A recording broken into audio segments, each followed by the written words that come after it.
The most anticipated signing of recent years in F1 has started with more shadows than lights. Why is Lewis Hamilton failing to shine at Ferrari despite his talent and experience? Today we explain in detail the 5 key reasons for his crisis, and how he could turn it around. Lewis Hamilton, the 7-time world champion, began his time with Ferrari shrouded in an almost mythical narrative. It was a move that, beyond the sport, appealed to the history of Formula One. A legendary driver closing his career with the most iconic team. But reality has clashed with expectations from the first traffic light. Instead of an immediate symphony, what we saw on the track was a dissonance, a technical and emotional relationship that, for now, has found no harmony. The official debut in Melbourne was a reality check. Ferrari was not only far from the pace of McLaren and Red Bull, but also showed structural vulnerabilities that compromised both qualifying and the race. Hamilton started from the 4th row, an unusual position for him, and ended up scoring just 1 point. Beyond the position, what was alarming was the feeling of disconnection. Throughout the weekend, Hamilton was visibly uncomfortable, forced to drive a car that didn't respond to his impulses, to his reflexes honed by more than a decade of joint development with Mercedes. This lack of confidence was evident in every braking block, in every attempt to find traction on corner exit. In the paddock, there was more talk of adaptation than performance. And with good reason. Hamilton publicly revealed that Ferrari's braking system is radically different from the one he used for 15 years. Instead of the carbone industry systems that accompanied him at Mercedes, he now has to deal with Brembo brakes, whose sensitivity and response require a deep learning curve. For any elite driver, these changes are not trivial. The bite point, the progressiveness, the resistance to fading, everything is new. And there's more. The SF25 Ferrari single-seater for this season features a configuration that demands a driving style almost opposite to the one that has made Hamilton a legend. Rear-end stability, which was one of the pillars of his attacking style, is now compromised. The car tends to be nervous on corner entry and uncommunicative at the limit, forcing Hamilton to adjust his driving style at tremendous mental speed. And the truth is, this process cannot be accelerated by talent alone. It requires mileage, simulator sessions, setup tests, and, above all, confidence. In this context, it's not just Hamilton who is under review. Ferrari, as an organization, must also look inward. Because beyond the car, the problem appears to be systemic. The star driver's transition has not been accompanied by adequate technical planning. It's not just a matter of adapting a seat or modifying the steering wheel interface. It's a matter of operating philosophy. And that, in Formula One, makes the difference between a glorious season and prolonged frustration. In this first block of the season, what we've seen is a rupture between the romantic narrative of the signing and the harshness of the asphalt. Ferrari hasn't given Hamilton the environment he needs, and Hamilton has yet to decipher the language of the car. What began as a shared dream is more like a real-time experiment, with the entire world watching. Can this relationship survive the clash of realities? Or will it be remembered as one of the great missed opportunities in modern motorsport history? When Lewis Hamilton decided to leave Mercedes after more than a decade of success, many saw it as a bold move, but also as a natural leap toward a final stage laden with symbolism. However, what seemed like a strategic transition to Ferrari has revealed itself to be a profound clash between two technical, almost philosophical worlds. What's happening goes far beyond adapting to a new environment. It's a clash between two ways of understanding Formula One engineering. The German one, meticulous, focused on precision and stability, and the Italian version, more visceral, aggressive, and focused on the driver's feeling. At Mercedes, Hamilton shaped his style on an extremely stable platform, with a firm rear end and a predictable front end. The German team built its cars with a philosophy focused on progressive aerodynamic efficiency, balanced weight distribution, and a suspension that cushioned even the slightest load changes. Hamilton knew what his car was going to do before it did. This predictability allowed him to push to the limit lap after lap without losing pace or confidence. With Ferrari, the situation has changed radically. The SF25 is a car that demands more from the driver. It's lighter at the rear, more nervous when changing direction, and suffers from stability when braking in corners. This aggressive nature, combined with a livelier chassis response, forces Lewis to reinterpret each of his reference points. He can no longer blindly rely on his usual braking point or how to attack the curbs. Now, each corner is a new negotiation between the car's physics and his instinct. And this isn't something that can be corrected only in the simulator or with laps on the track. It's a process of deprogramming and mental reconfiguration that takes time. This contrast also extends to the work environment. At Mercedes, Hamilton had a team of engineers with whom he shared years of experience, technical language, and a data-driven evolution methodology. Ferrari, on the other hand, remains a more emotional environment where strategic and technical decisions can be influenced by less rational factors. The Briton, accustomed to structured communication and shared decisions based on engineering logic, now finds himself in a context where the intuitions of the Italian technicians play a more visible role. It's not that he's worse, it's different. But in a sport where tenths of a second decide titles, that difference can become a barrier. The most revealing aspect of this initial stage of 2025 is that, while we talk about brake problems, chassis behavior, or aerodynamic balance, the real challenge is philosophical. Ferrari and Hamilton are getting to know each other, but they still don't fully understand each other. And in a sport as surgical as modern Formula One, that disconnect can translate into tenths of a second being lost lap after lap. The challenge for both is clear: to align visions that for years have been parallel but never converged. Only then, and if they succeed, will Lewis's talent be able to emerge with all its potential under the iconic red of Maranello. Since pre-season testing, Ferrari engineers have struggled to stabilize the SF25's dynamic behavior. One of the most critical points has been the inconsistency of the rear axle. The car has a tendency to lose stability when braking in corners, forcing drivers to make continuous corrections.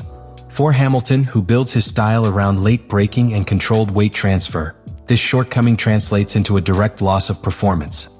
This isn't a personal failure, but rather a technical flaw in the car's architecture. Another technical aspect that has been a source of discussion is the car's aerodynamic response. Ferrari opted for a more aggressive package for this model, seeking greater efficiency on the straight line, but this has come with a significant penalty when negotiating fast corners. The car suffers from graining of the front tires, especially in low track temperatures. This was evident in Melbourne, where both Leclerc and Hamilton struggled to maintain pace as the compound entered the thermal degradation phase. The SF25's operating window is extremely narrow, requiring fine-tuning and perfect conditions for the car to perform at its best. We also have to talk about decision-making from the pit wall. Ferrari continues to struggle with strategic issues that affect final performance. At the Australian GP, for example, they opted to extend the initial stint for both cars in wet conditions, a decision that ultimately cost them key positions. These types of errors, coupled with a car that doesn't respond well to rapid changes in track conditions, leave drivers without the tools to defend themselves when the environment isn't favorable. Hamilton has tried to adapt his style. He's demonstrated this by trying to replicate Charles Leclerc's approach to braking and cornering. He's even managed to improve his qualifying times compared to his teammate, an indication that the adaptation is underway. But the car isn't keeping up.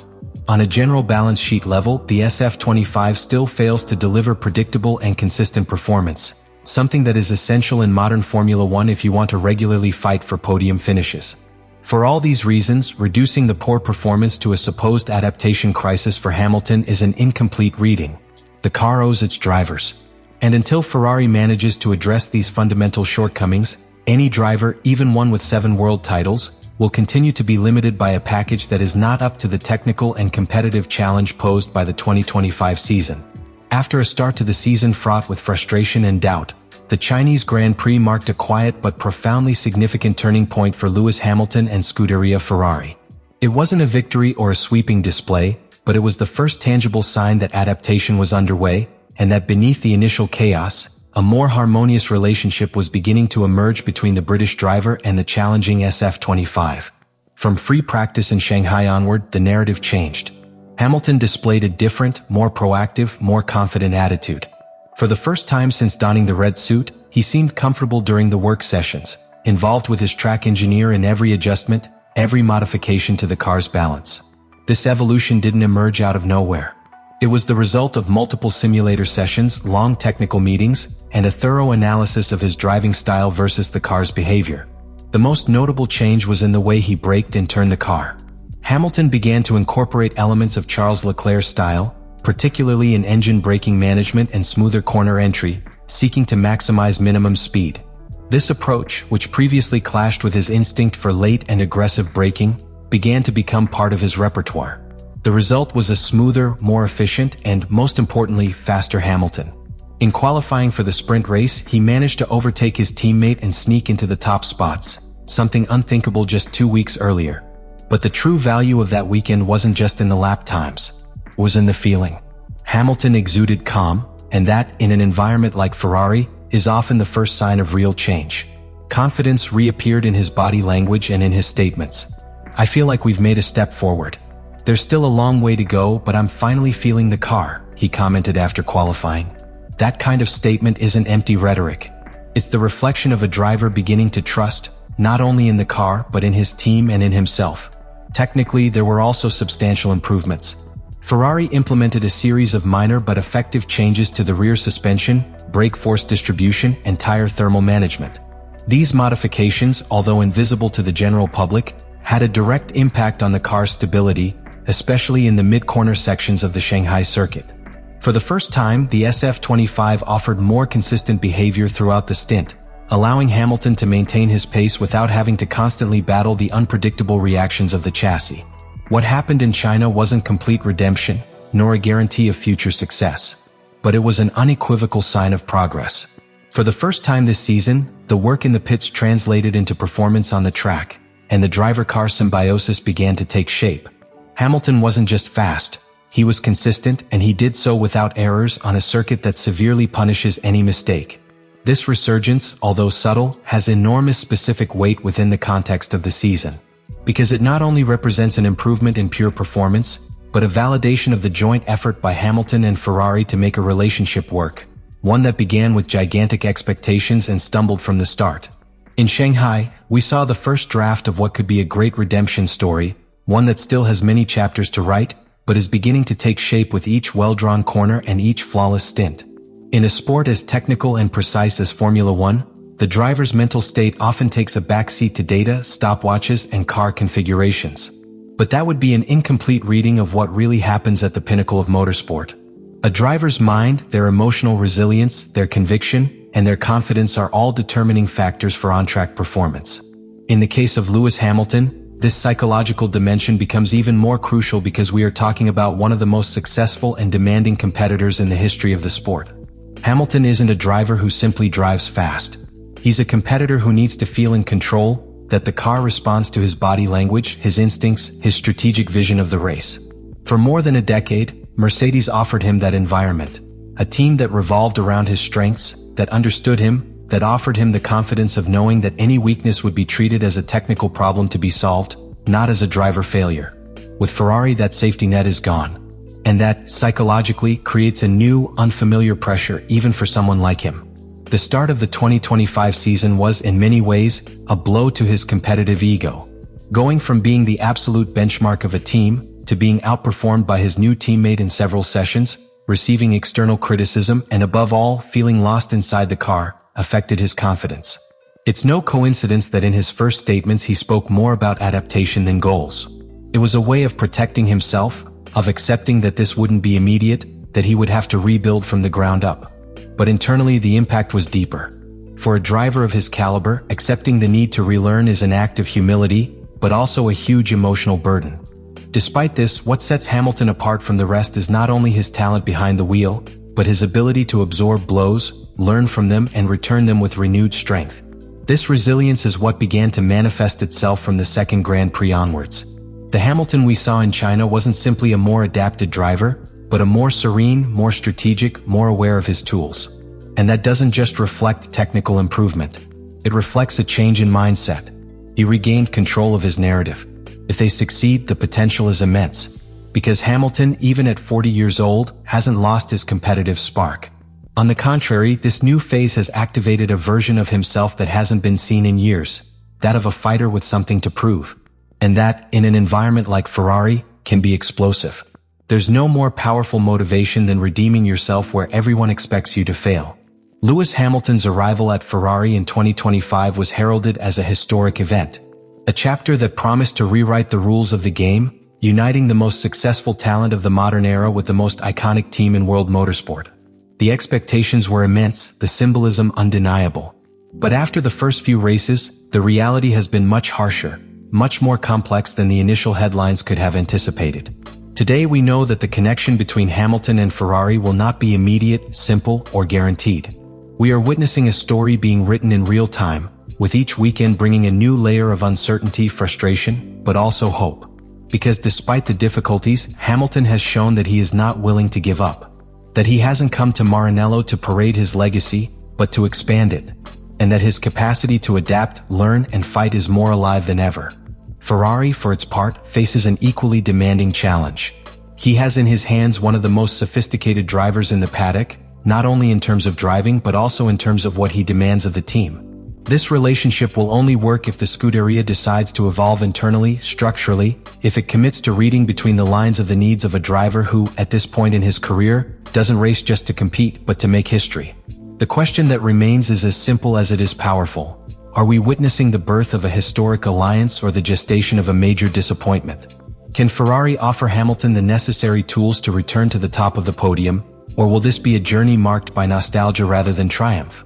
And now, I want to hear from you. Do you think Lewis Hamilton will be able to fully adapt to the SF25 and bring Ferrari back to the throne of Formula One? Or are we witnessing one of the riskiest and potentially unsuccessful decisions of his career? Leave us your opinion in the comments. What changes do you think Ferrari should make to help Hamilton? Is the problem the car, the driver, or a combination of both? Share your analysis, discuss with other fans, and be part of this conversation, which will undoubtedly continue to grow as the season progresses.